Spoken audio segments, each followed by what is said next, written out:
Today we have to leave to return to Bombay. We've thoroughly enjoyed our time in Panchgani, but we have a 5-hour road trip ahead of us and need to leave early. The Ravine Hotel was an excellent choice, and we enjoyed every minute.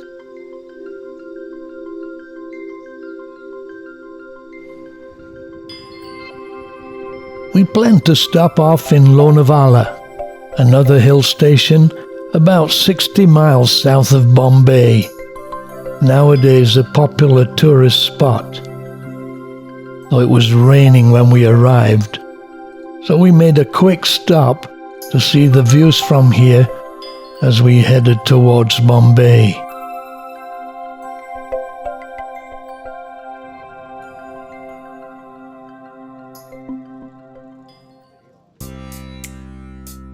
By the time we reached Bombay, it was getting dark, so we checked into our hotel and then had dinner in the home of our good friend John and his family. What a spread! Butter chicken, tandoori, South Indian rice, okra, known as lady's fingers, naan, fried mackerel, spinach, dal, more, and soup. Now we're ready to explore Bombay tomorrow.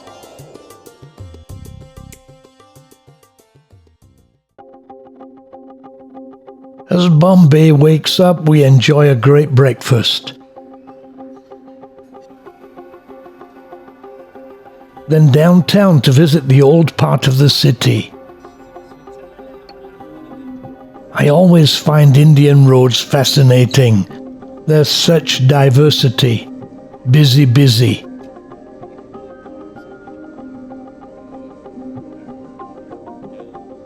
I always get the feeling that the drive to work is a car race for most drivers.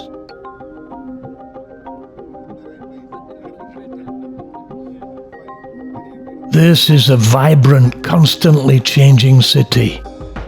Surrounded by the Arabian Sea, it's become India's most important commercial and industrial city, and is certainly its most populated. Our first stop is for lunch in the famous Leopold Restaurant. I think more than any place I've been to here, this typifies Bombay, the clatter of cutlery, 100 conversations competing. Einstein telling us gravitation is not responsible for people falling in love. What rubbish! Of course it is. I love this place. The atmosphere is like a Chinese tea house on steroids, and the food was great. Then I get to see historic Bombay, a small piece of Victorian England uncluttering up a small piece of yuppie India. The Bombay Municipal Corporation building, magnificent, and the railway station, prominent. Formerly known as Victoria Terminus, and now a UNESCO World Heritage Site.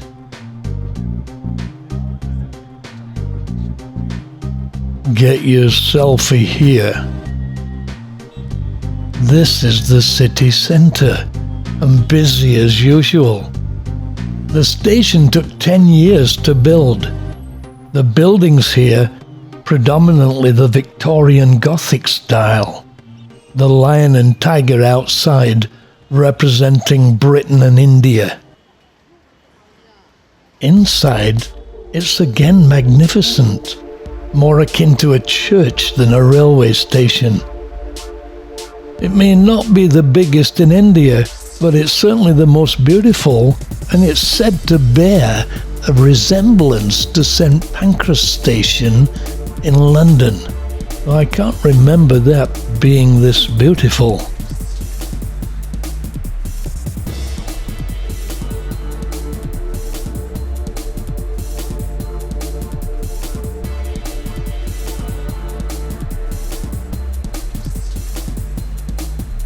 Inside it has 18 platforms, 7 for local trains and 11 for intercity trains. If it looks familiar, it may be because you saw it on Slumdog Millionaire.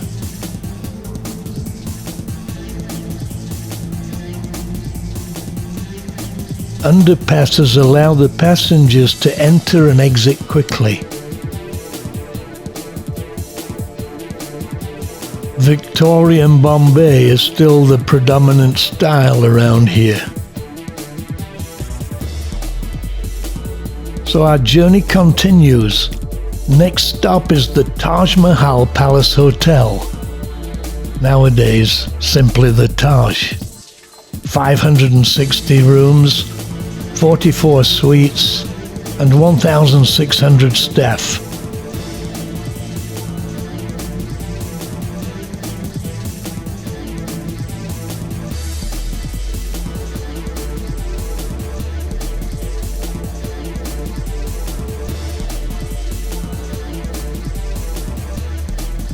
And it's right next to the Gateway of India. Gateway to India. They built this in honor of my visit today.